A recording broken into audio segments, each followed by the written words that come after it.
Frères et sœurs, un grand et chaleureux bonjour. Ça me fait chaud au cœur de vous retrouver, de revoir des visages connus. Ça fait 2 ans à peu près que je les ai passés la dernière fois. Il y a 2 semaines, j'étais à Ajaccio, dans une petite église c'est la bagarre spirituelle, hein, c'est pas simple. La semaine dernière, je prêchais dans une église à Rochefort, et là, je suis parmi vous. Et honnêtement, moi, depuis, j'ai fêté mon 72e anniversaire, mais grâce à Dieu, j'ai encore un peu de jus et la santé, je suis reconnaissant. Mais honnêtement, moi, je reste toujours un inconditionnel et un passionné par le projet de Dieu. Alors, c'est Jésus, le chemin, la vérité, la vie. Mais l'Église, telle que Dieu la veut et telle qu'il la voit, c'est la planche de salut pour l'humanité. Et moi, j'ai beaucoup de plaisir à passer d'église en église parce que je trouve que là, on investit dans l'éternité. On n'est pas une méga church. Chez nous, à Saintes, dans notre petite église, on est 20, 25. Au meilleur jour, on est une trentaine. Mais je me dis, il ne faut pas mépriser le petit troupeau ou le lumignon qui fume encore. Et moi, je vous félicite déjà, en plus, un samedi après-midi. Il ne pleut pas dehors. Il y a la foire de Lille, mais bon... Et en plus, moi, je viens vous parler d'un thème. De toute façon, vous avez la réponse à la question. Et vous savez ce que je vais vous dire. C'est redoutable. Parce que même nos petits-enfants, on leur apprend à demander pardon et à pardonner. Vous connaissez la recette et vous savez de quoi je vais vous parler. C'est courageux à vous d'être venus. Alors, cet après-midi, on va réfléchir surtout sur, on va dire, la théologie du pardon. Demain matin, on va parler sur pardonner ou accepter ou refuser de pardonner. Et demain après-midi, ce sera un peu plus sur les modalités pratiques et la différence entre la communication négative et la communication positive. Et ça a beaucoup à jouer. Ça joue un grand rôle dans nos relations les uns avec les autres. Imaginez un instant un monde dans lequel le pardon n'existerait pas. Mais avant de penser à ça, imaginez un Dieu qui ne pardonne pas. Quand on lit dans l'Ancien Testament, Dieu a conclu alliance avec son peuple. Lui, il coche toutes les cases et il remplit à 500%, à 1000% toutes les conditions qui lui incombent. Mais en face, le peuple de Dieu, si souvent, a désobéi et tombé dans l'adultère spirituel, dans l'idolâtrie. Et Dieu a renouvelé l'alliance. Et à la base de tout ça, c'est le pardon. Alors j'allais dire, excusez-moi l'expression, elle est presque blasphématoire, mais on pourrait presque dire que pardonner pour Dieu, j'ose pas dire, mais je le dis quand même, non, n'écoutez pas, mais écoutez quand même, c'est son métier. Si Dieu ne pardonnait pas, mais qu'adviendrait-il de nous? Et on va voir bien sûr que si on a compris le sens du pardon que Dieu nous a accordé en Christ, eh bien, on va l'offrir aux autres. Parce que finalement, on a plusieurs points communs. Et on a 2 grands besoins fondamentaux. 1, j'ai besoin d'être pardonné par Dieu, et je suis redevable d'une dette, et quelque part je suis insolvable. Et 2e grand besoin fondamental, j'ai besoin d'offrir mon pardon à ceux qui m'ont lésé. Dans le Notre Père, Jésus a bien formulé les besoins fondamentaux de l'être humain. Du pain, du vin, du boursin. Bon, le vin et le boursin, donne-nous notre pain de ce jour. Et pour Jésus, c'est le besoin d'ordre physique. Le besoin fondamental, spirituellement parlant, pardonne-nous nos offenses, parce que l'être humain souffre d'un problème de culpabilité, qu'il soit chrétien, athée ou non chrétien, non religieux, l'être humain souffre d'un problème de culpabilité. Et du point de vue biblique, la solution, c'est le pardon. Demander pardon et recevoir le pardon. Dans le monde actuel, on traite souvent des problèmes de culpabilité par voie médicamenteuse ou chimique. Je ne suis pas en train de dire qu'un chrétien ne doit pas prendre de tranquillisants ou de neuroleptiques, mais je dis simplement que ce n'est pas un médicament chimique qui va gérer ou traiter d'une façon satisfaisante un problème de culpabilité. Alors, restaurer les relations brisées. Les 10 commandements nous donnent la liste de ce qu'il faut faire, de ce qu'il ne faut pas faire. Et parfois, c'est en faisant ce qu'il ne faut pas faire qu'on apprend ce qu'il faut faire. Et en tout cas, c'est un grand défi. Restaurer les relations brisées, que ce soit dans la vie de couple, dans la vie de famille, dans le voisinage, dans la vie professionnelle, dans la vie d'église, dans la vie de tous les jours. C'est un grand défi. Alors, tout à l'heure, ça marchait. Vidéo psalm a été enlevé. Là, il faut simplement rallumer, il est mis sur off. Je mets sur off et je remets sur on. Eh bien, Denis, j'ai fait tout ce que tu m'as dit. Et tout à l'heure, ça marchait. Hein. Voilà. Bon, le pardon, une puissance qui libère. Voilà. Alors, dans l'Écriture, on a beaucoup d'exhortations les uns les autres.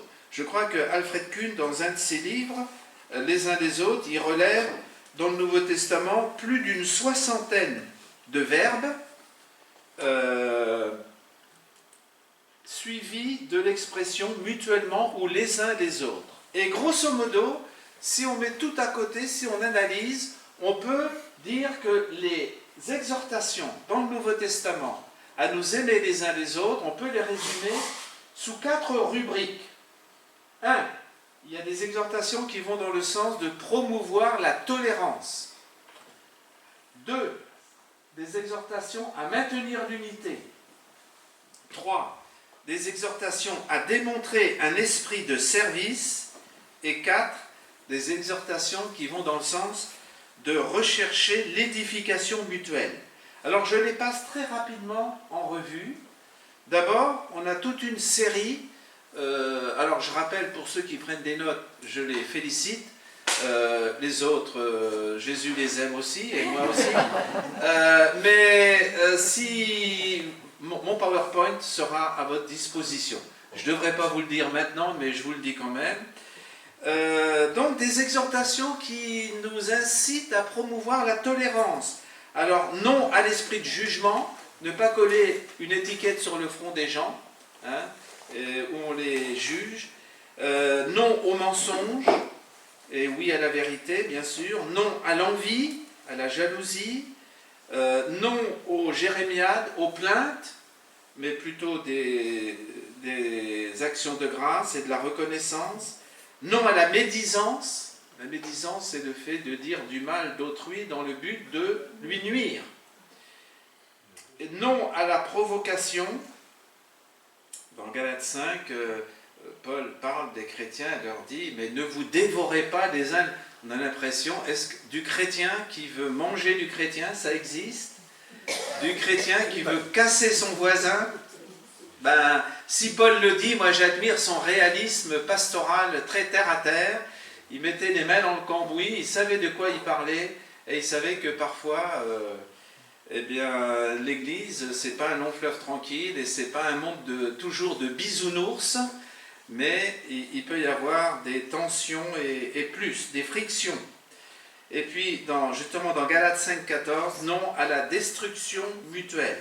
Donc, évidemment, là c'est négatif, non. Il faut mettre un oui en face à l'attitude opposée. Donc des exhortations qui nous invitent à faire preuve d'amour, de patience, de tolérance. Deuxième batterie d'exhortations, des exhortations dans le Nouveau Testament qui nous appellent à maintenir l'unité. se saluer mutuellement. Croyez-le si vous le pouvez, moi je connais une église où 2 familles d'anciens sont en opposition les uns aux autres, et au point même qu'ils font tout dans l'église pour ne pas se croiser et ne pas se saluer. Et chacun attend que l'autre fasse le premier pas. Donc vous imaginez que l'aiguille est dans le rouge. Accueillez-vous mutuellement les uns les autres, tels que vous êtes, hein, et non pas tels qu'on devrait être. Dans notre église, dans une petite église, on a été appelé à accueillir une dame. Soyons clairs, elle n'avait pas le look du chrétien évangéliquement correct. Elle avait une touffe de cheveux jaunes, une autre verte et une autre bleue. Et puis elle était habillée d'une manière un peu provocatrice. Et moi j'ai trouvé intéressant de voir comment les frères et sœurs ont accueilli cette personne. Ah ben ça a bousculé un peu les codes, hein. Et c'était beau de voir une mamie de 80 ans parler à cette dame qui devait en avoir une quarantaine en lui disant écoute, un décolleté, il est un peu trop décolleté. Mais c'est ça l'église, et ça passait bien parce que c'était dit avec amour, mais voilà. On accueille, comme on dit, l'église, on a le droit d'y aller avec ses valises, en espérant que quand on en ressort, les valises sont moins lourdes que quand on est entré. Et vous aurez bien compris que je ne parle pas des valises voilà, qu'on met dans le train. Donc, accueillez-vous mutuellement. Faire preuve de bonté les uns envers les autres. Se supporter mutuellement. C'est impressionnant. Paul, il dit aux chrétiens d'Éphèse, ils sont assis avec Christ dans les lieux célestes, ils ont été prédestinés, ils sont appelés à être saints. En Jésus, ils ont été élus, ils ont été rachetés, ils sont héritiers. Et puis tout d'un coup, dans la partie pratique de son épître, à partir du chapitre 4, Paul va dire « supportez-vous les uns les autres ». Bon, le problème, c'est qu'en général, on est conscient de ce que nous, on doit supporter chez les autres, mais ce qu'on a du mal à comprendre, c'est ce que les autres doivent supporter chez moi. Et un exercice redoutable dans la vie de couple, on invite chaque conjoint à prendre une feuille de papier et à tracer un trait au milieu de la page, et d'un côté, ce que je dois supporter chez toi, et de l'autre côté de la feuille, ce que tu dois supporter chez moi. Et la première question qui tue, c'est de quel côté chacun commence à écrire, et l'autre question qui tue, c'est dans quelle colonne on a le plus de choses à écrire. Naturellement, toute ressemblance avec des personnes existantes n'est pas pure coïncidence. Voilà. Vous savez, l'enseignement est souvent gratuit, ce qui coûte cher, c'est la mise en pratique. Mais Paul, dans son réalisme, il savait que on doit apprendre à se supporter les uns les autres.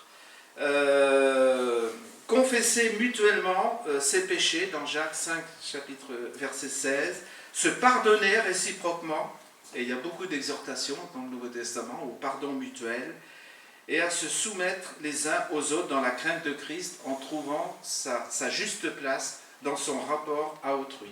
Donc voilà toute une batterie d'exhortations. Et puis en troisième lieu, on voit des exhortations qui nous incitent à faire preuve d'un esprit de service. Être serviteurs les uns des autres. Prier les uns pour les autres. Se consoler mutuellement. Porter les fardeaux les uns des autres. Se réjouir avec ceux qui se réjouissent. Pleurer avec ceux qui pleurent. Exercer l'hospitalité. Mettre son don au service des autres. Et même laver les pieds des uns des autres. J'ai assisté un jour dans une église à un repas fraternel où on a qui pratique le lavement des pieds et puis la Sainte Seine. Je dois dire que, bon, on ne fait pas ça tous les dimanches, mais ça donne une certaine image des réalités. C'est formateur. Et la quatrième batterie de signes ou d'exhortations, rechercher à édifier son prochain. Se considérer sur un même pied d'égalité, dans Romains 12, 16. Dans Philippiens 2, Paul dit même qu'on doit regarder les autres comme étant au-dessus de nous-mêmes. Veiller les uns sur les autres, c'est pas se surveiller mutuellement. c'est pas l'œil de Moscou, hein, mais veillez les uns sur les autres. Moi, ce que je trouve bien dans les petites églises, c'est si quelqu'un n'est pas là une ou deux fois, on se dit on va téléphoner, est-ce qu'il y a quelque chose qui ne va pas, est-ce que la personne est malade ou quoi, se soucier des uns des autres. S'édifier mutuellement, s'exhorter mutuellement, donc s'encourager les uns les autres, s'instruire mutuellement au moyen de la parole, s'entretenir par des psaumes, des hymnes, des cantiques, d'une manière positive, et prendre soin les uns des autres. Donc concrètement, on peut dire que la grande exhortation du Nouveau Testament qui nous appelle à nous aimer les uns les autres, si on résume ça, eh bien, ça revient à faire des efforts pour promouvoir la tolérance, maintenir l'unité, démontrer un esprit de service, et puis rechercher l'édification mutuelle. Vous allez me dire, il n'y a plus qu'à. Si on fait ça, on n'aura même plus besoin de souligner la nécessité de se pardonner les uns les autres. C'est naturellement parce que, ici ou là, on a des manquements et la balle, elle est dans notre camp. Alors, ceci étant, on va réfléchir sur le pardon de Dieu et le nôtre.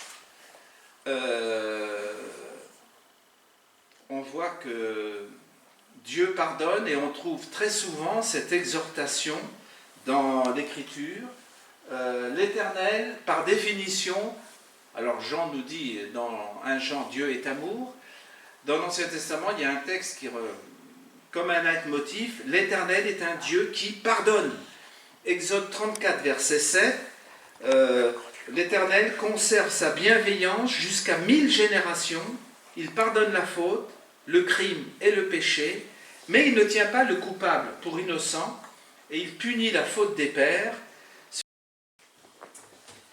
Eh bien, frères et sœurs, un grand et chaleureux bonjour, ça me fait chaud au cœur de vous retrouver, de revoir des visages connus. Ça fait 2 ans à peu près que j'étais passé la dernière fois. Il y a 2 semaines, j'étais à Ajaccio, dans une petite église c'est la bagarre spirituelle, c'est pas simple. La semaine dernière, je prêchais dans une église à Rochefort, et là, je suis parmi vous. Et honnêtement, moi, depuis, j'ai fêté mon 72e anniversaire, mais grâce à Dieu, j'ai encore un peu de jus, et la santé, je suis reconnaissant. Mais honnêtement, moi, je reste toujours un inconditionnel et un passionné par le projet de Dieu. Alors, c'est Jésus, le chemin, la vérité, la vie. Mais l'Église, telle que Dieu la veut et telle qu'il la voit, c'est la planche de salut pour l'humanité. Et moi, j'ai beaucoup de plaisir à passer d'église en église parce que je trouve que là, on investit dans l'éternité. On n'est pas une méga church. Chez nous, à Saintes, dans notre petite église, on est 20, 25. Au meilleur jour, on est une trentaine. Mais je me dis, il ne faut pas mépriser le petit troupeau ou le lumignon qui fume encore. Et moi, je vous félicite déjà, en plus, un samedi après-midi. Il ne pleut pas dehors. Il y a la foire de Lille, mais bon... Et en plus, moi, je viens vous parler d'un thème. De toute façon, vous avez la réponse à la question. Et vous savez ce que je vais vous dire. C'est redoutable. Parce que même nos petits-enfants, on leur apprend à demander pardon et à pardonner. Vous connaissez la recette et vous savez de quoi je vais vous parler. C'est courageux à vous d'être venus. Alors, cet après-midi, on va réfléchir surtout sur, on va dire, la théologie du pardon. Demain matin, on va parler sur pardonner ou accepter ou refuser de pardonner. Et demain après-midi, ce sera un peu plus sur les modalités pratiques et la différence entre la communication négative et la communication positive. Et ça a beaucoup à jouer. Ça joue un grand rôle dans nos relations les uns avec les autres. Imaginez un instant un monde dans lequel le pardon n'existerait pas. Mais avant de penser à ça, imaginez un Dieu qui ne pardonne pas. Ah. Quand on lit dans l'Ancien Testament, Dieu a conclu alliance avec son peuple.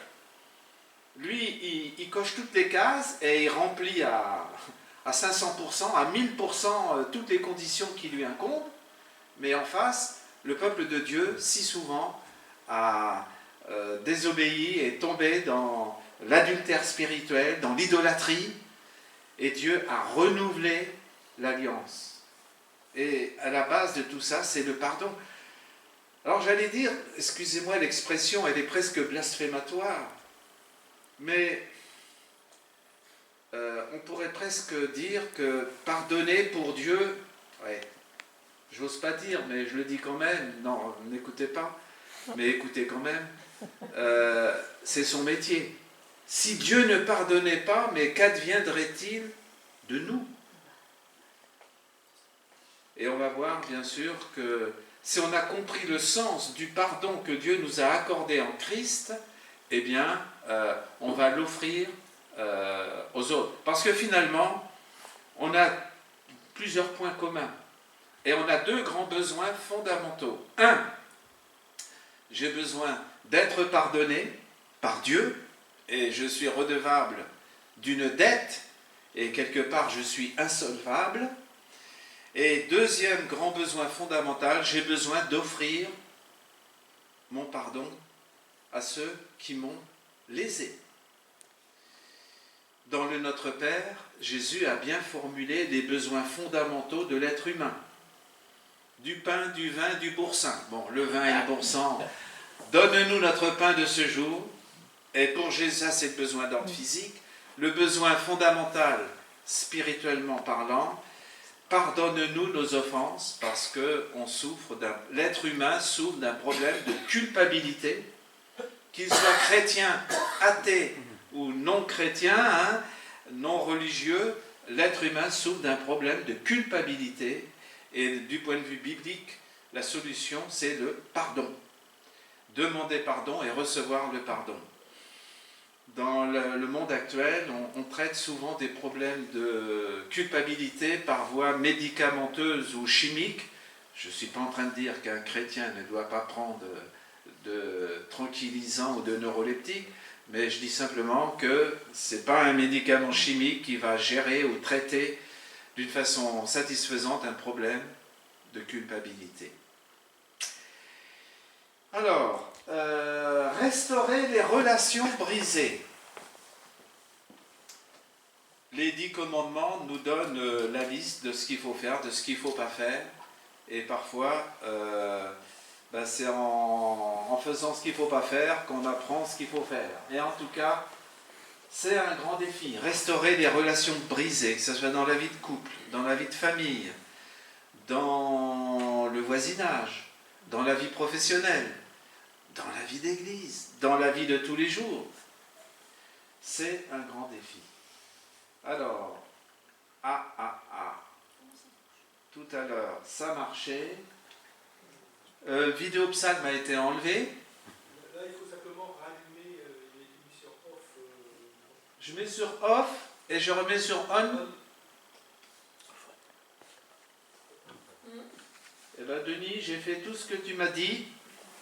Et tout à l'heure, ça marchait. Voilà. Bon, le pardon, une puissance qui libère. Voilà. Alors, dans l'Écriture, on a beaucoup d'exhortations les uns les autres. Je crois que Alfred Kuhn, dans un de ses livres, Les uns des autres, il relève dans le Nouveau Testament plus d'une soixantaine de verbes suivis de l'expression mutuellement ou les uns les autres. Et grosso modo, si on met tout à côté, si on analyse, on peut dire que les exhortations dans le Nouveau Testament à nous aimer les uns les autres, on peut les résumer sous 4 rubriques. 1. Il y a des exhortations qui vont dans le sens de promouvoir la tolérance. 2. Des exhortations à maintenir l'unité. 3. Des exhortations à démontrer un esprit de service. Et 4. Des exhortations qui vont dans le sens de rechercher l'édification mutuelle. Alors je les passe très rapidement en revue. D'abord, on a toute une série, alors je rappelle pour ceux qui prennent des notes, je les félicite, les autres, Jésus les aime aussi, et moi aussi, si mon PowerPoint sera à votre disposition. Je ne devrais pas vous le dire maintenant, mais je vous le dis quand même. Donc des exhortations qui nous incitent à promouvoir la tolérance. Alors non à l'esprit de jugement, ne pas coller une étiquette sur le front des gens, hein, où on les juge. Non au mensonge, et oui à la vérité, bien sûr. Non à l'envie, à la jalousie. Non aux jérémiades, aux plaintes, mais plutôt des actions de grâce et de la reconnaissance.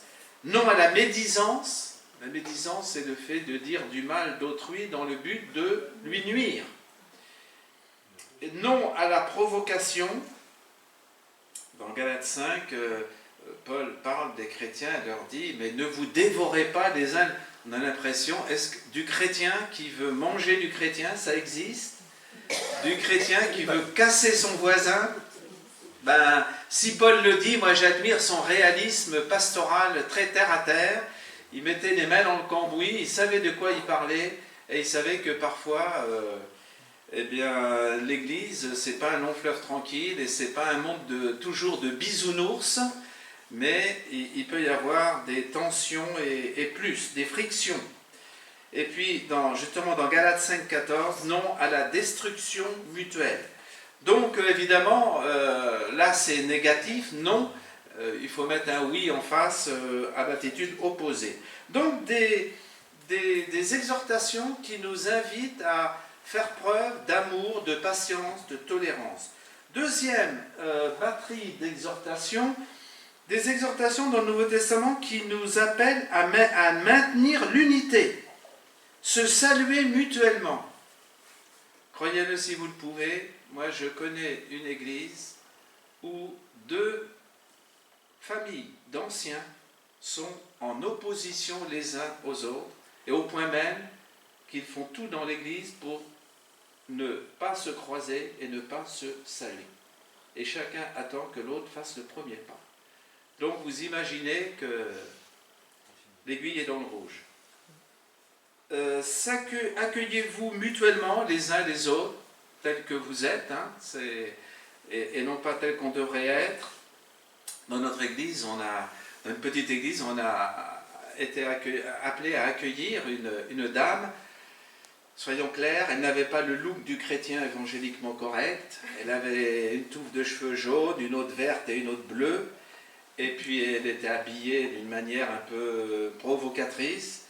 Et moi j'ai trouvé intéressant de voir comment les frères et sœurs ont accueilli cette personne. Ah ben ça a bousculé un peu les codes, hein. Et c'était beau de voir une mamie de 80 ans parler à cette dame qui devait en avoir une quarantaine en lui disant « Écoute, un décolleté, il est un peu trop décolleté. » Mais c'est ça l'église, et ça passait bien parce que c'était dit avec amour, mais voilà. On accueille, comme on dit, l'église, on a le droit d'y aller avec ses valises en espérant que quand on en ressort, les valises sont moins lourdes que quand on est entré. Et vous aurez bien compris que je ne parle pas des valises qu'on met dans le train. Donc, accueillez-vous mutuellement. Faire preuve de bonté les uns envers les autres. Se supporter mutuellement. C'est impressionnant. Paul, il dit aux chrétiens d'Éphèse, ils sont assis avec Christ dans les lieux célestes, ils ont été prédestinés, ils sont appelés à être saints. En Jésus, ils ont été élus, ils ont été rachetés, ils sont héritiers. Et puis tout d'un coup, dans la partie pratique de son épître, à partir du chapitre 4, Paul va dire « supportez-vous les uns les autres ». Bon, le problème, c'est qu'en général, on est conscient de ce que nous, on doit supporter chez les autres, mais ce qu'on a du mal à comprendre, c'est ce que les autres doivent supporter chez moi. Et un exercice redoutable dans la vie de couple, on invite chaque conjoint à prendre une feuille de papier et à tracer un trait au milieu de la page, et d'un côté, ce que je dois supporter chez toi, et de l'autre côté de la feuille, ce que tu dois supporter chez moi. Et la première question qui tue, c'est de quel côté chacun commence à écrire. Et l'autre question qui tue, c'est dans quelle colonne on a le plus de choses à écrire. Naturellement, toute ressemblance avec des personnes existantes n'est pas pure coïncidence. Voilà. Vous savez, l'enseignement est souvent gratuit, ce qui coûte cher, c'est la mise en pratique. Mais Paul, dans son réalisme, il savait que on doit apprendre à se supporter les uns les autres. Confesser mutuellement ses péchés, dans Jacques 5, chapitre, verset 16, se pardonner réciproquement, et il y a beaucoup d'exhortations dans le Nouveau Testament au pardon mutuel, et à se soumettre les uns aux autres dans la crainte de Christ en trouvant sa juste place dans son rapport à autrui. Donc voilà toute une batterie d'exhortations. Et puis en troisième lieu, on voit des exhortations qui nous incitent à faire preuve d'un esprit de service. Être serviteurs les uns des autres. Prier les uns pour les autres. Se consoler mutuellement. Porter les fardeaux les uns des autres. Se réjouir avec ceux qui se réjouissent. Pleurer avec ceux qui pleurent. Exercer l'hospitalité. Mettre son don au service des autres. Et même laver les pieds des uns des autres. J'ai assisté un jour dans une église à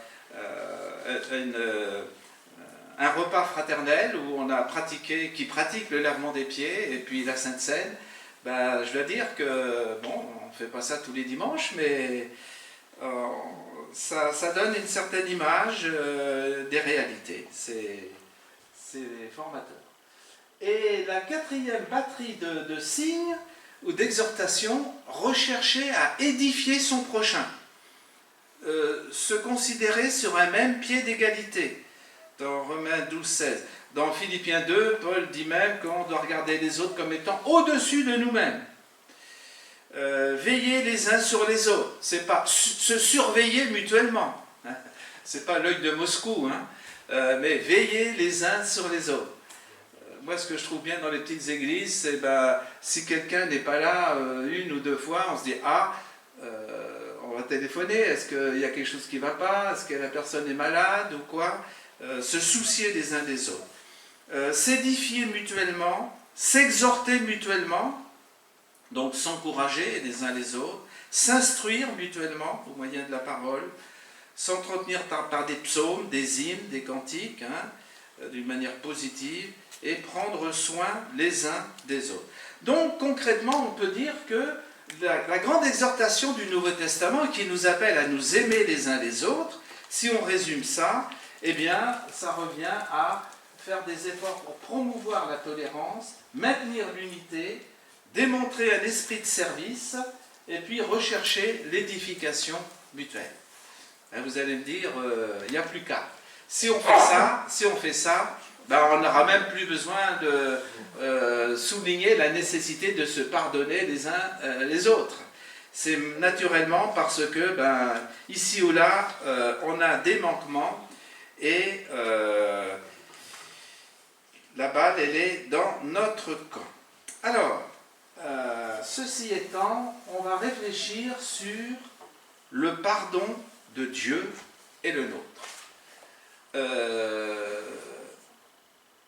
On voit que Dieu pardonne et on trouve très souvent cette exhortation dans l'Écriture. L'Éternel, par définition, alors Jean nous dit dans 1 Jean, Dieu est amour. Dans l'Ancien Testament, il y a un texte qui, comme un leitmotiv, l'Éternel est un Dieu qui pardonne. Exode 34, verset 7, l'Éternel conserve sa bienveillance jusqu'à 1000 générations.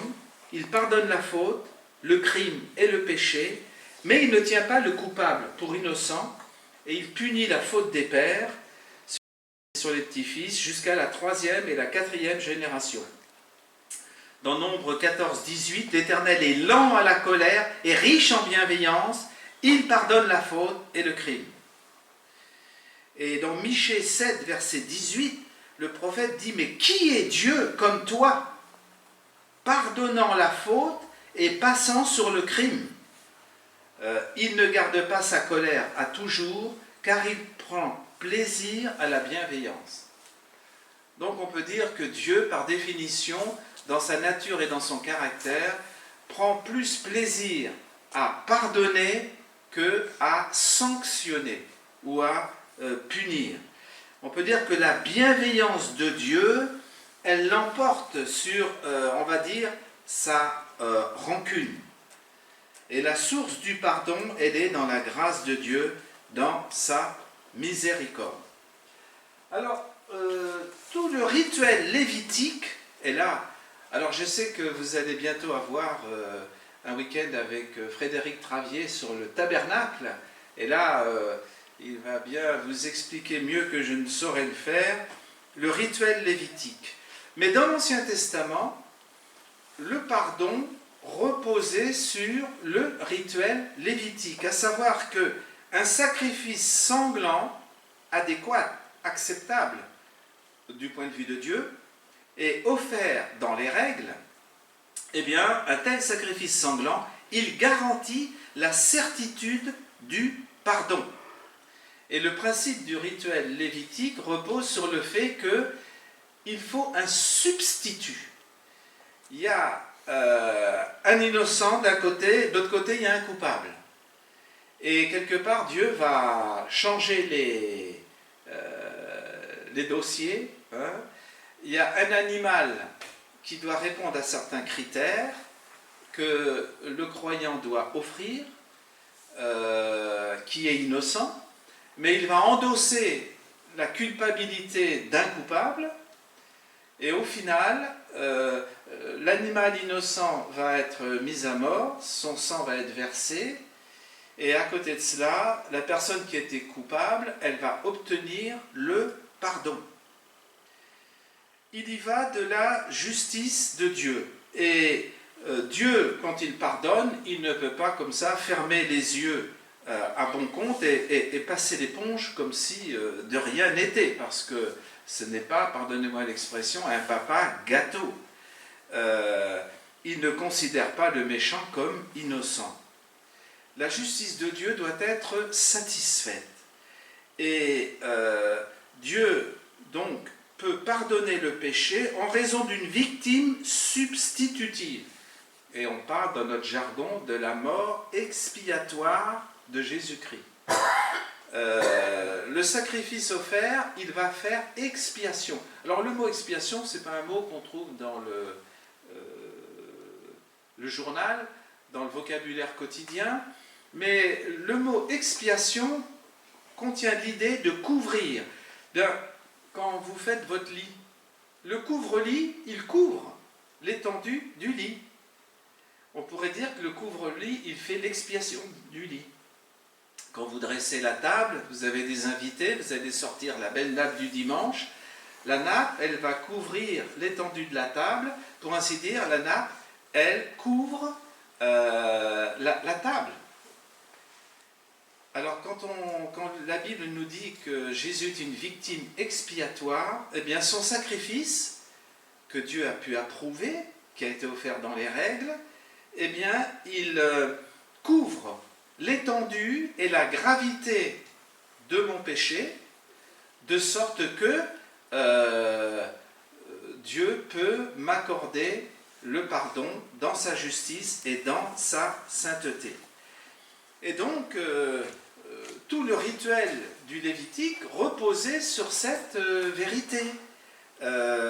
Hébreux 9, 22 dit que selon la loi, presque tout est purifié avec du sang, et sans effusion de sang, il n'y a pas de pardon. Et rappelez-vous, à la première Pâque, l'ange exterminateur, quand il a vu le sang répandu sur les linteaux de la porte, il n'a pas sévi parce que, j'allais dire, les gens qui étaient dans la maison étaient couverts. Le sang sur les linteaux, pour ainsi dire, faisait l'expiation. Et alors, il y a un leitmotiv qu'on retrouve très souvent dans les premiers chapitres du Lévitique, qui nous présente les différents sacrifices.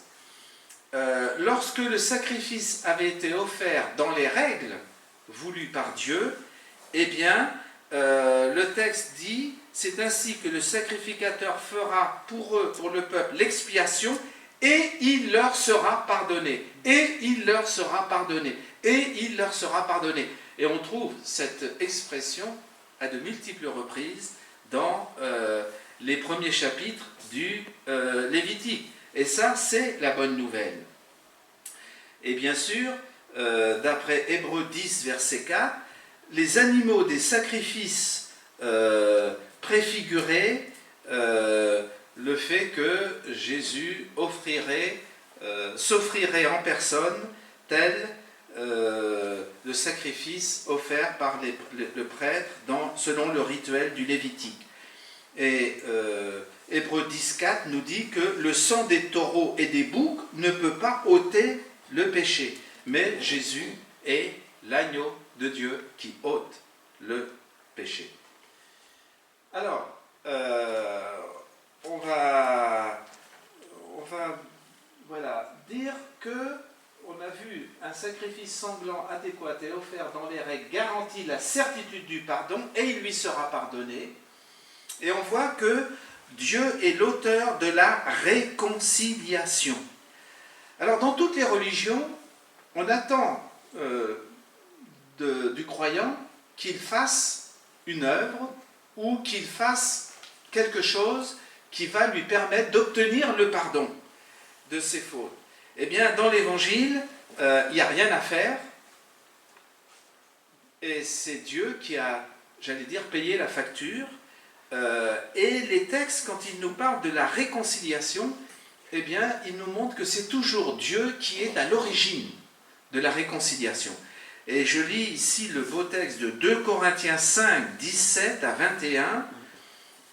Paul dit: si quelqu'un est en Christ, il est une nouvelle créature, les choses anciennes sont passées, voici toutes choses sont devenues nouvelles, et tout cela vient de Dieu, qui nous a réconciliés avec lui par Christ. Alors c'est Dieu qui a pris l'initiative de la réconciliation par Christ. Et Paul dit au verset 18 que Dieu nous a réconciliés par Christ et il nous a donné le service ou le ministère de la réconciliation. Verset 19, car Dieu était en Christ, réconciliant le monde avec lui-même, sans tenir compte aux hommes de leurs fautes. Et il a mis en nous la parole de la réconciliation. Et Paul peut continuer au verset 20 en disant, nous sommes donc des ambassadeurs pour Christ, et nous vous en supplions au nom de Christ, soyez réconciliés avec Dieu. Et le verset 21 précise, Jésus qui n'a pas connu le péché, eh bien Dieu l'a fait devenir péché pour nous, afin que nous devenions en lui justice de Dieu. Alors là, on est dans le fin fond du message de la bonne nouvelle, de l'évangile que nous annonçons, à savoir que Jésus, qui est innocent, il a endossé la culpabilité des pécheurs pour qu'au final, les coupables puissent être pardonnés et purifiés de leurs péchés. Donc, le principe théologique fondamental, c'est que c'est Dieu qui a pris l'initiative de la réconciliation. Ça vient de lui. Deuxièmement, on apprend que le moyen de la réconciliation, c'est Jésus. Et le verset 21 dit bien, celui qui n'a pas connu le péché, eh bien Dieu l'a fait devenir péché pour nous, afin que nous devenions en lui justice de Dieu. Où l'on voit le principe de la substitution. Ça veut dire il y a quelqu'un qui a pris la place d'un autre, qui s'est substitué. Dieu a puni Jésus-Christ qui était innocent et il l'a traité comme un coupable pour pouvoir traiter le coupable que je suis comme un innocent. C'est ça, la substitution. Et alors, il y a ensuite ce qu'on appelle le principe de l'imputation. Imputer, c'est tiré du langage comptable, c'est inscrire au compte de, ou mettre au crédit de. Par exemple, si on vous fait un chèque, vous l'envoyez à votre banque, et la banque va le créditer à votre compte.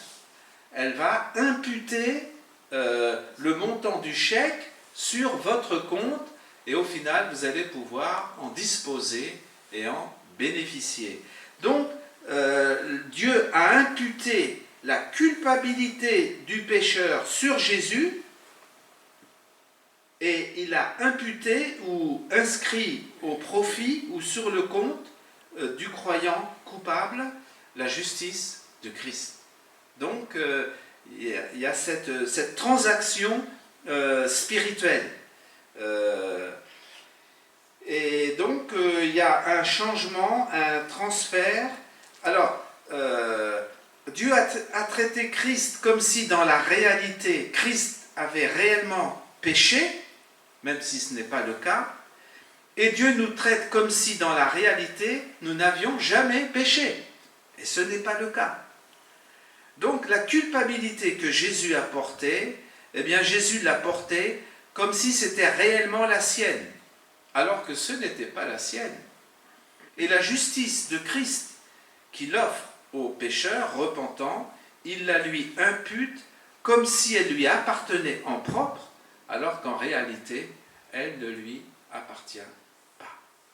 Donc voilà, ce qui explique ce principe de l'imputation, explique le principe de la justification.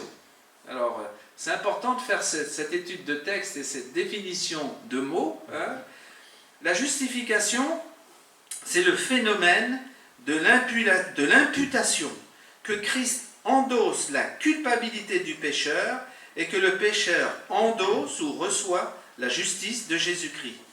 Nos péchés ont été imputés à Christ et la justice de Christ a été imputée aux pécheurs, de sorte que le pardon peut être instantanément accordé sans qu'il ne soit besoin de rituels ou d'œuvres à rajouter, parce que le sacrifice de Jésus est pleinement satisfaisant.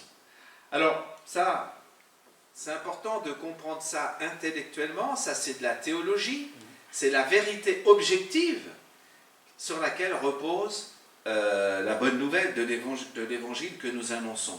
Donc on peut dire que Christ n'est pas rendu coupable pour autant, au sens strict, mais il est considéré comme s'il avait été coupable. Et il est déclaré coupable, même s'il ne l'était pas. Et de même, le pécheur pardonné n'est pas pour autant, au sens strict, rendu juste, mais il est considéré comme étant déclaré juste. Donc la justification, c'est une déclaration à la barre d'un tribunal qui efface en somme le casier judiciaire chargé d'un coupable. Et c'est ce qui permet à Paul dans Romains 8, 33 de dire « Qui accusera les élus de Dieu ? Dieu est celui qui justifie. » Et vous savez que cette glorieuse réalité que nous énonçons, Dieu l'auteur de la réconciliation, Jésus le moyen de la réconciliation, le principe de la substitution, le principe de l'imputation, le principe de la justification, c'est cette découverte glorieuse au XVIe siècle par un moine catholique, Martin Luther, en étudiant l'épître de Paul aux Romains, eh bien, qui a été à l'origine de ce qu'on a appelé la réforme.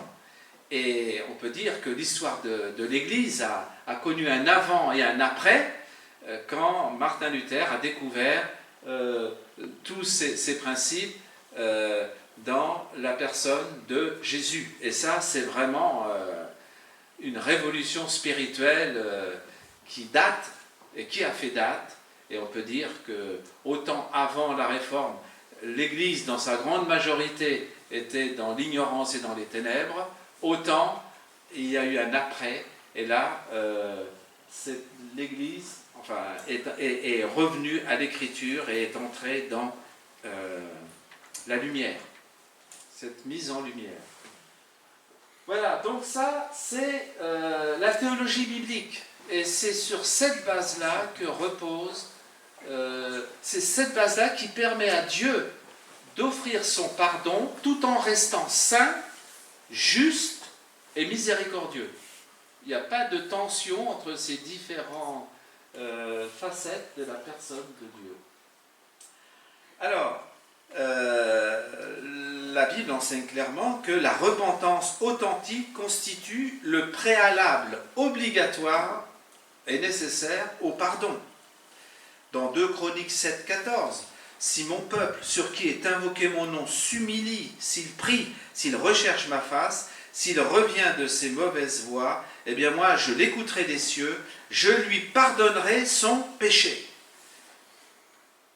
Il y a des gens qui trouvent que pardonner c'est trop facile et c'est trop rapide. Il y a des gens qui ont parlé de la grâce bon marché.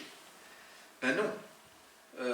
Parce que la grâce, oui, c'est cadeau pour celui qui le reçoit, mais quelqu'un a dû payer la facture plein pot. Et la grâce, par définition, elle a un prix.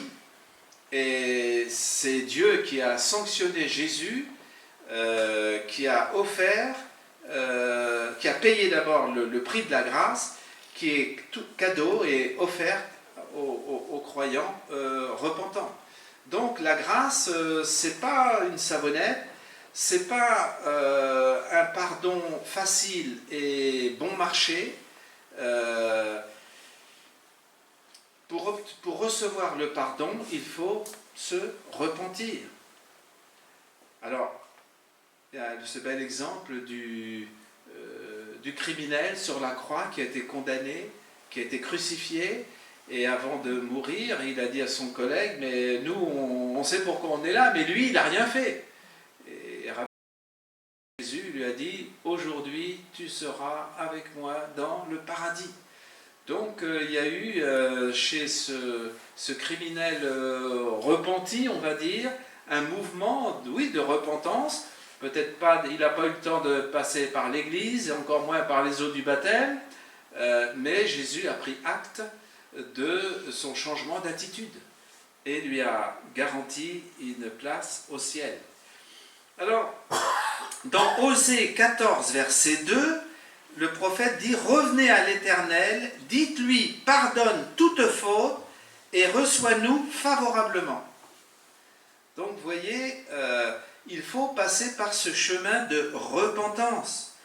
Dans Marc 1, verset 4, Jésus parut, il baptisait dans le désert et il prêchait le baptême de repentance pour le pardon des péchés. C'est intéressant, Jean-Baptiste, son ministère, c'était de prêcher le baptême de repentance pour obtenir le pardon des péchés, et il était le précurseur de la venue de Jésus. Et dans l'Évangile, on voit que Jésus, le contenu de sa prédication, « Repentez-vous car le royaume des cieux est proche ». Et dans le livre des Actes, les apôtres, le contenu de leur repentance, eh bien, le contenu de leur prédication, c'était « Repentez-vous pour obtenir le pardon de vos péchés ». Et je dirais, le meilleur service que l'Église de Jésus-Christ peut rendre aux gens qui viennent à l'Église, eh bien, c'est de proclamer ce message « Repentez-vous pour obtenir le pardon de vos péchés ». Donc, la repentance, c'est le passage obligé pour obtenir le pardon. Et le Nouveau Testament parle des œuvres ou du fruit digne de la repentance. Parce que la repentance, ce n'est pas seulement des paroles, mais il faut voir le fruit digne de la repentance. Et toute repentance authentique doit être confirmée, validée par les œuvres dignes de la repentance. Alors, du fait de notre culpabilité, nous avons besoin de pardon. Et Jésus l'a bien signalé dans le Notre Père, le besoin fondamental de l'être humain, encore une fois, qu'il soit chrétien ou païen de chez païen, c'est de dire « Pardonne-nous nos offenses, comme nous pardonnons à ceux qui nous ont offensés. » Dans Genèse 4, verset 13, Caïn dit à l'Éternel, « Le poids de ma faute est trop grand pour être supporté. » Caïn était conscient de sa culpabilité. Malheureusement, il n'a pas obtenu le pardon. tout comme, on va dire, le Pharaon. On peut dire que sa pseudo-repentance au Pharaon, elle était tout en accordéon. Quand ça chauffait trop de près, eh bien, il disait à Moïse, prie pour moi et je vais laisser sortir les Israélites du pays d'Égypte. Et puis, dès qu'il voyait que Dieu n'avait pas accompli, mis sa menace, n'avait pas accompli, eh bien, il se rétractait et c'était une pseudo-repentance. Notre péché représente une dette envers Dieu. Et plusieurs termes techniques sont utilisés pour bien signifier le fait que le péché, c'est une dette morale que l'être humain a contractée vis-à-vis de Dieu. Seulement, il est insolvable et il n'a pas les moyens en lui-même de rembourser cette dette. Et ce n'est pas par des œuvres. Mais le plus grand bonheur, on disait le Yom Kippour, le jour des expiations, Lévitique 16, on disait qu'en Israël, s'il est un jour où l'on voit à quel point le peuple de Dieu est dans une tristesse profonde, c'est au jour des expiations. Parce que il fallait confesser ses péchés et il fallait les imputer sur le bouc émissaire. Et ça, c'était un moment dramatique, traumatisant. Mais on disait dans le même temps que le jour des expiations, c'était le jour où le peuple de Dieu laissait exploser sa joie. À partir du moment où le bouc émissaire, sur le dos duquel on avait transféré ou imputé la culpabilité du peuple, quand le bouc émissaire prenait la direction du désert, eh bien là c'était la grande libération, parce que symboliquement le péché du peuple, il partait dans le désert. Et d'ailleurs, théologiquement, quand l'Écriture nous parle du pardon des péchés, eh bien, dans la notion de pardon, il y a toujours la notion de séparation. Pour ainsi dire, le péché nous colle à la peau. Et le pécheur, eh bien, sa culpabilité, on peut dire, elle recouvre toute sa personne. Du point de vue de Dieu, un coupable dont les péchés n'ont pas été pardonnés, il y a le pécheur et son péché. Ça ne forme qu'une seule et même entité. Quand il y a repentance et quand il y a pardon, il y a désolidarisation entre le pécheur et son péché. Et l'Écriture utilise cette notion de séparation, de distance qui est mise entre le pécheur et son péché. Vous connaissez bien le psaume 103. Autant l'Orient est éloigné de l'Occident, autant de nous il éloigne nos transgressions. Il y a une mise au large. Dans Michée 7, 19, le prophète utilise cette belle image. Quand nous confessons nos péchés, Dieu les jette au fond de la mer. Et il ne s'en souvient plus. Et c'est Corrie ten Boom, cette femme de Dieu néerlandaise, avec son brin d'humour bien à elle, qui dit, mais attention, parce que nous, trop souvent, les chrétiens, on plonge et on fait de la pêche sous-marine. On déterre les cadavres des péchés qu'on a confessés. Mais pourtant, Dieu les a jetés au fond de la mer. Et il ajoute, il ne s'en souvient plus. On verra un peu plus loin, pardonner, est-ce que pardonner, c'est oublier? Mais en tout cas, Dieu, pour lui, il y a une distance entre le pécheur et son péché. Et rappelez-vous Jésus, Jean-Baptiste, quand il a vu Jésus apparaître, qu'est-ce qu'il a dit? Voici l'agneau de Dieu qui ôte, qui enlève le péché du monde. Vous voyez, cette nouvelle tellement réconfortante et libératrice, que le pardon, suite à la repentance, procure ou induit une désolidarisation, une séparation entre le pécheur et son péché. Et c'est comme ça que,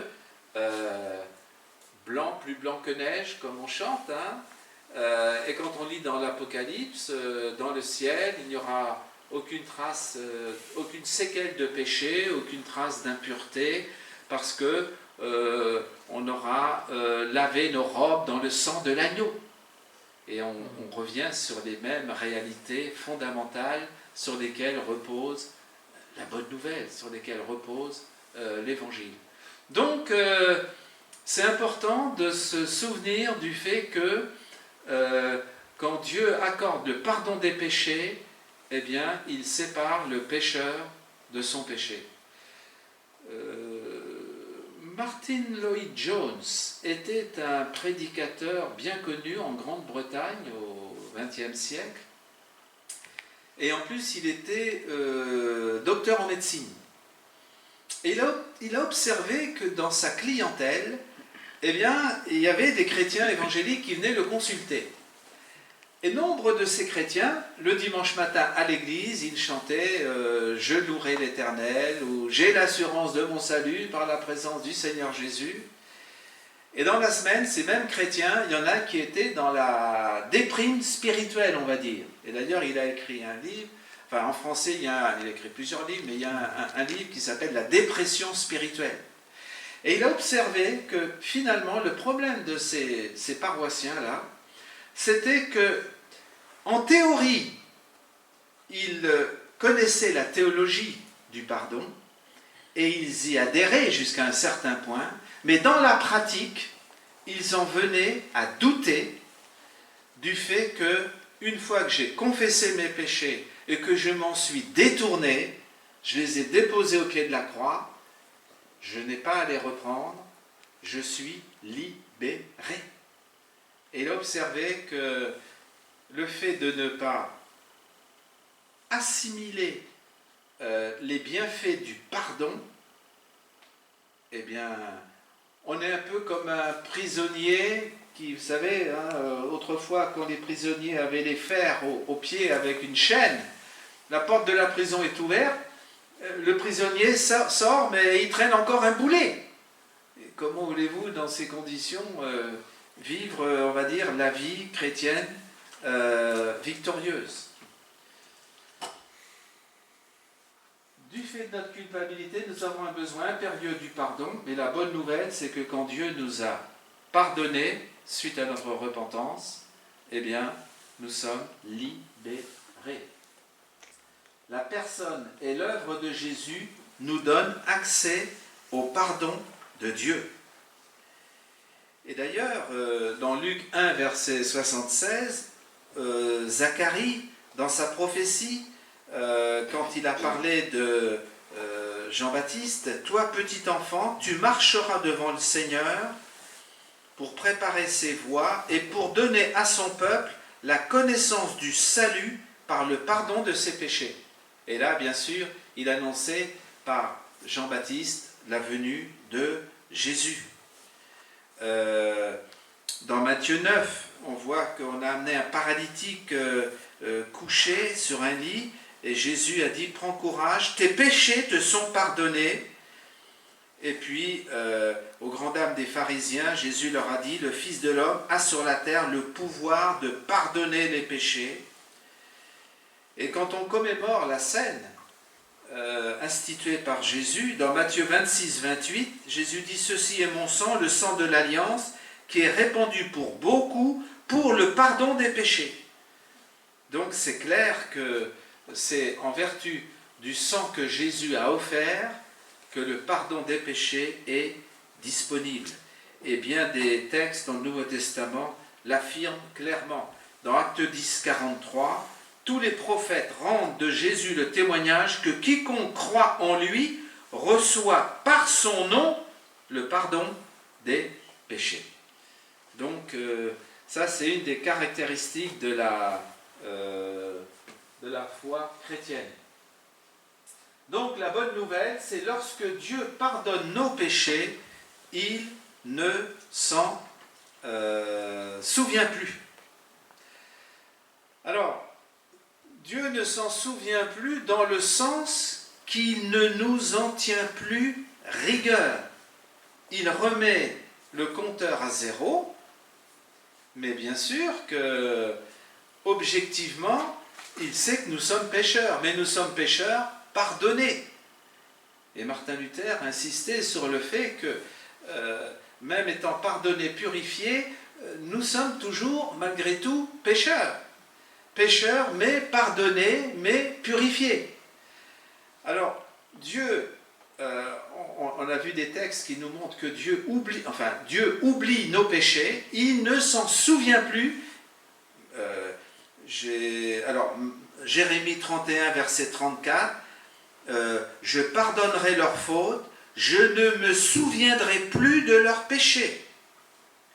Ésaïe 38, 17, tu as jeté derrière ton dos tous mes péchés.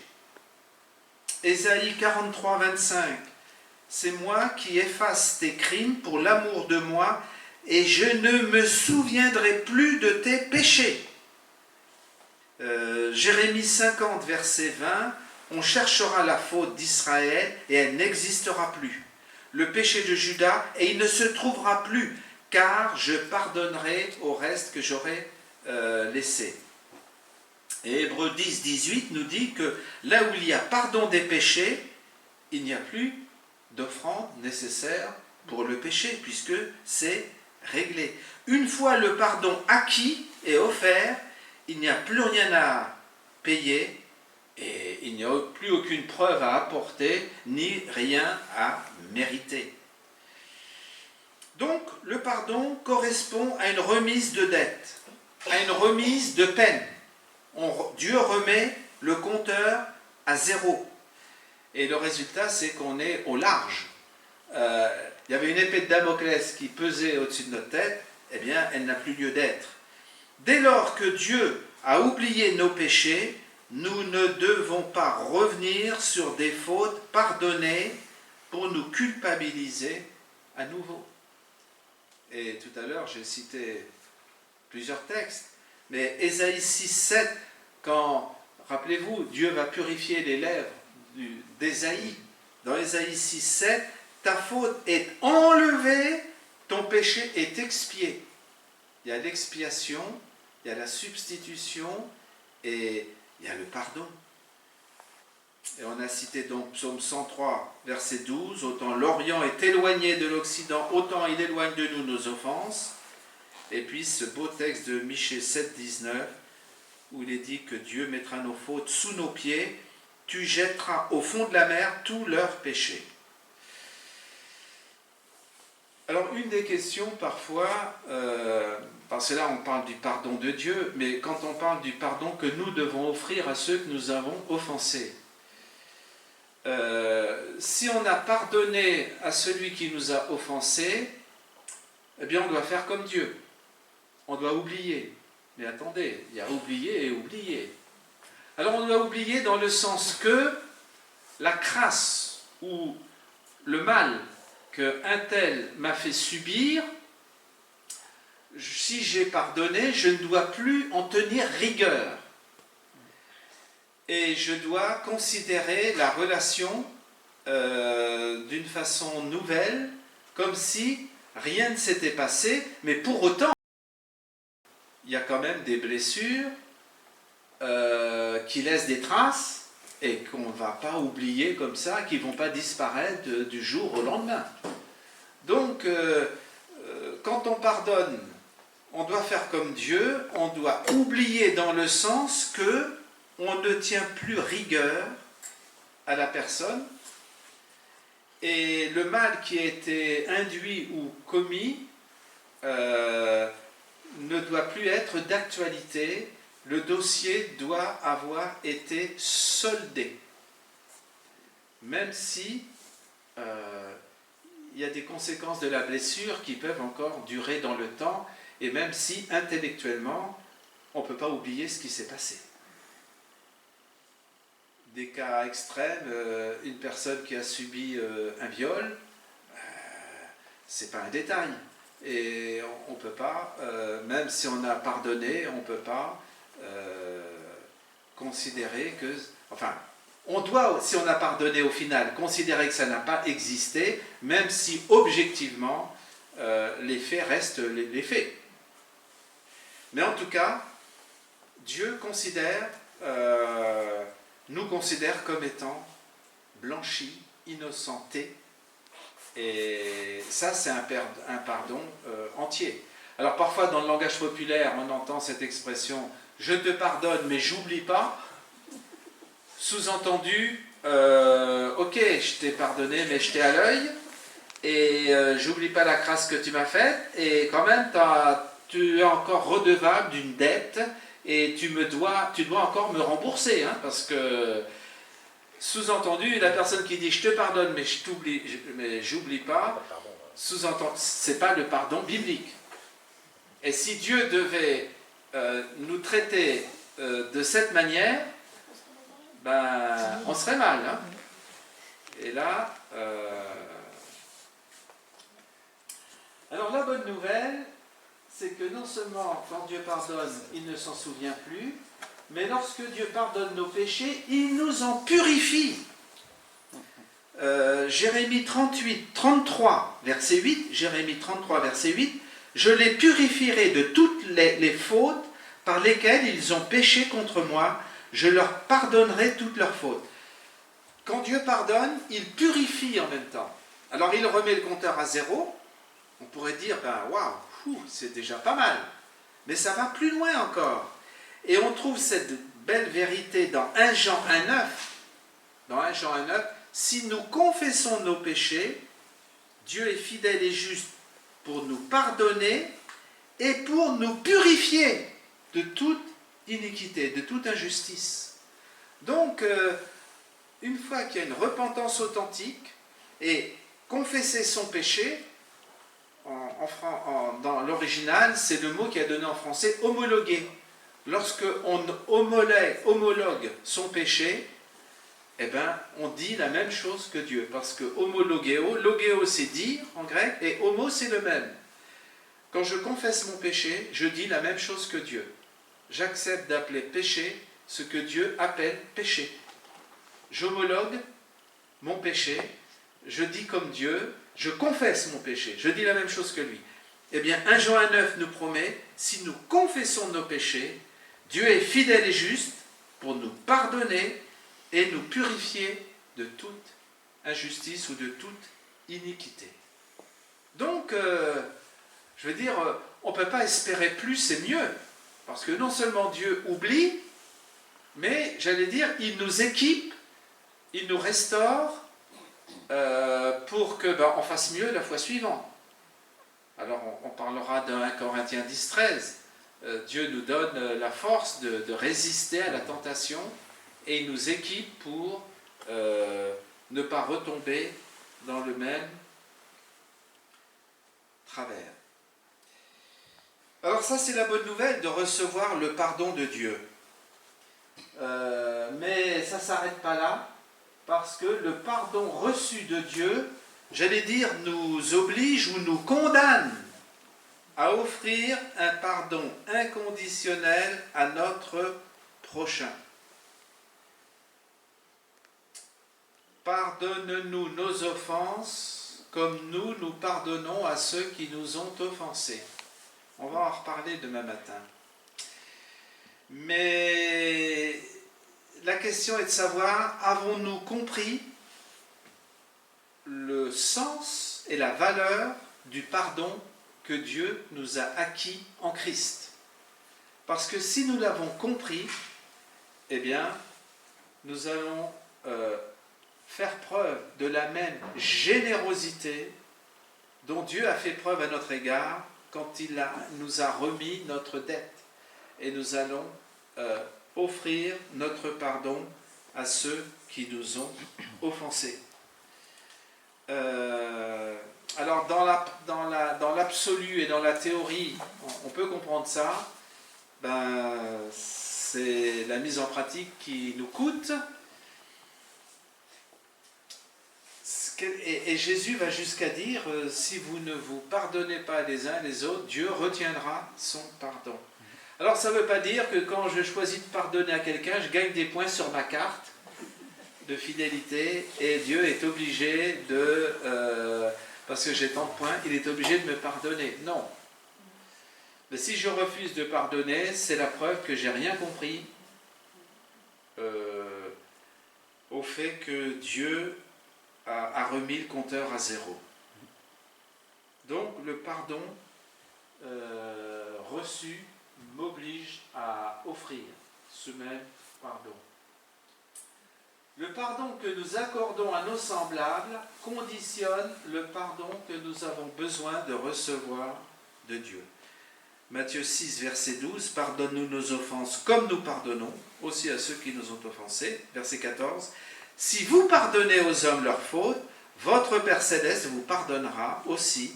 Mais si vous ne pardonnez pas, votre Père ne vous pardonnera pas non plus. » Donc le pardon que nous accordons n'a rien de méritoire en soi. Il n'a aucune vertu expiatoire qui pourrait obliger Dieu de nous pardonner en retour. Mais il ne fait que prouver le fait que nous avons compris le prix et la signification du pardon que Dieu nous a acquis et offert en Christ. Donc, finalement, le message, c'est que nous devons faire preuve de la même générosité que Dieu. Dieu, dans sa sainteté, est celui qui a de quoi être le plus offusqué par le péché. Et c'est celui qui devrait être, j'allais dire, le moins prompt à pardonner.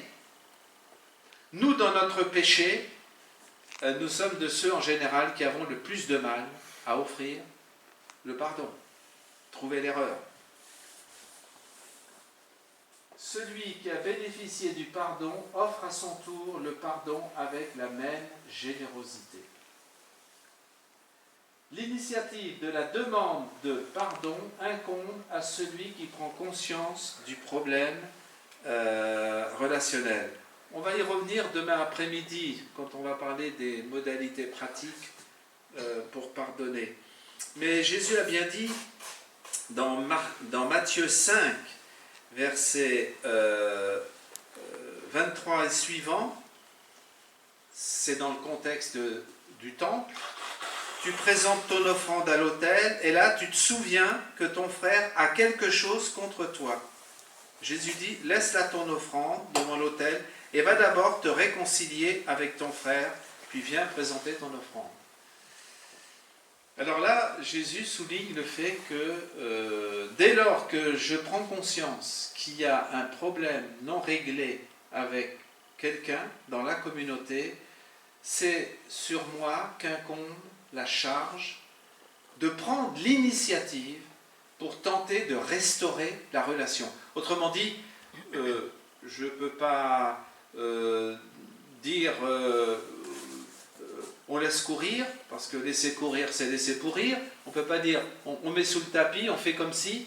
Et c'est très fort ce que Jésus dit dans Matthieu 5, parce qu'il dit, dans le cadre du culte, on chante les louanges du Seigneur, et puis tout d'un coup, je croise le regard où je me souviens qu'il y a un frère, une sœur à côté, là.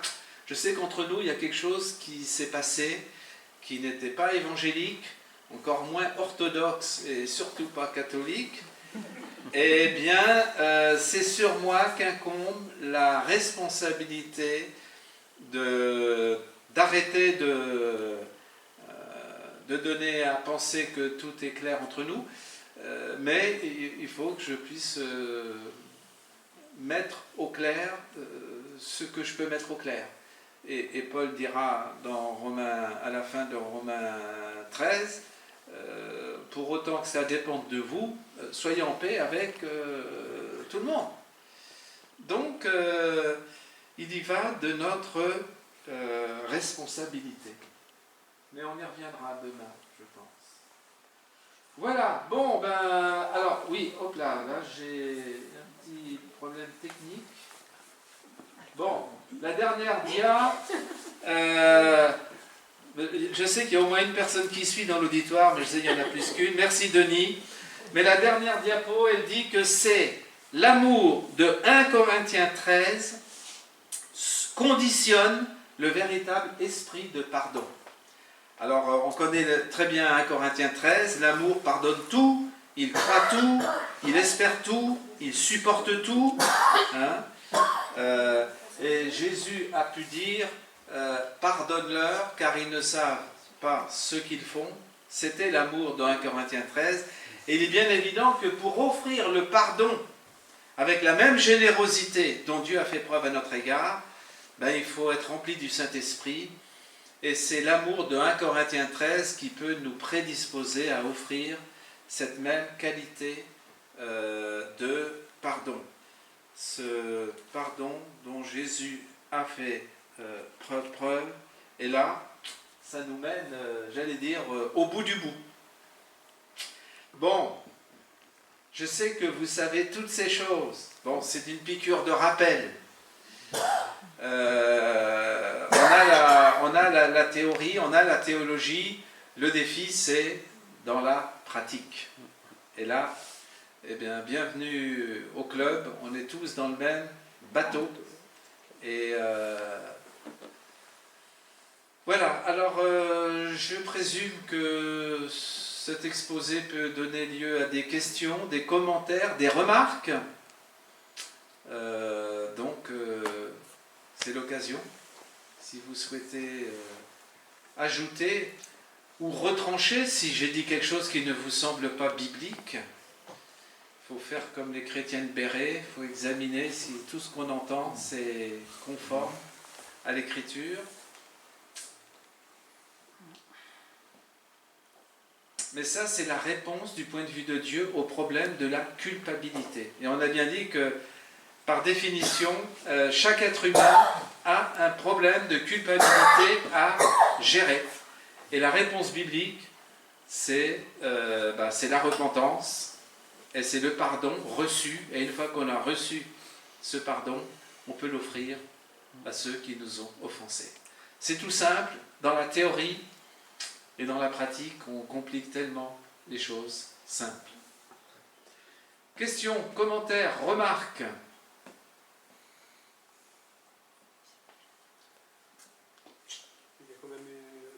Au niveau de la restauration entre deux personnes qui se sont fritées, je vais mettre ça comme ça, quand même tout un processus.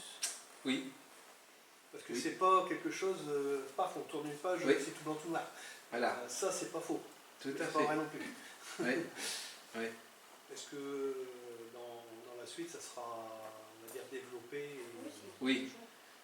Demain après-midi, on va revenir là-dessus. Mais on peut dire déjà maintenant que, oui, il y a des situations, c'est pas en 2 minutes qu'il faut... Parce qu'il faut faire un état des lieux, un inventaire.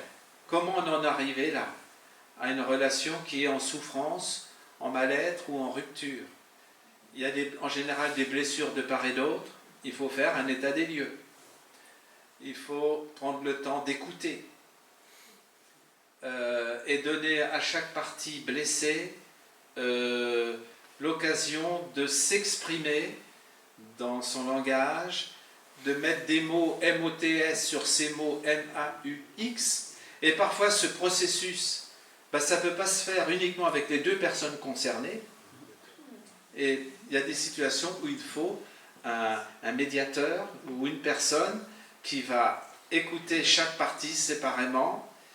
Moi je me souviens, j'ai pu accompagner un couple et j'ai commencé par écouter un des conjoints, ensuite j'ai écouté l'autre, après je suis revenu vers le premier conjoint en disant mais attends, tu m'as dit ça mais de l'autre côté j'ai entendu que, et vice versa. Il a fallu un certain cheminement de part et d'autre jusqu'au moment où on a pu se retrouver tous les 3.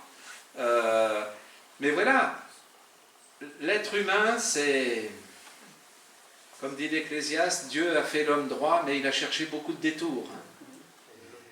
Les gens qui travaillent dans le bâtiment, les maçons, quand ils construisent un mur, si le mur n'est pas droit ou s'il s'écroule, ils savent à qui s'en prendre.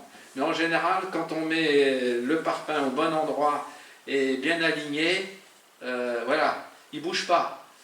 voilà, travailler avec la matière humaine. Et c'est vrai que dans l'Église de Jésus-Christ et dans les relations interpersonnelles en général, c'est ce qu'il y a de plus difficile à gérer. Hein. Donc oui, il y a des situations où les personnes ne peuvent pas gérer entre elles, elles vont continuer à se faire du mal et parfois il faut un médiateur, un moyen terme, quelqu'un d'extérieur qui va aider à faire un état des lieux de part et d'autre, et ensuite il va rendre son diagnostic, et puis bien sûr il va essayer de prescrire une voie médiane pour sortir de cette impasse. Mais rien n'est garanti, rien n'est gagné, et puis on peut pas faire copier-coller. Il y a des principes bibliques qui restent identiques et les mêmes, mais dans la pratique, c'est vrai que... Et en tout cas, on observe que même dans la vie de l'Église en général, comme dans la vie des couples, la vie des familles, regardez dans la société, à tous les niveaux, le conflit, la gestion du conflit, c'est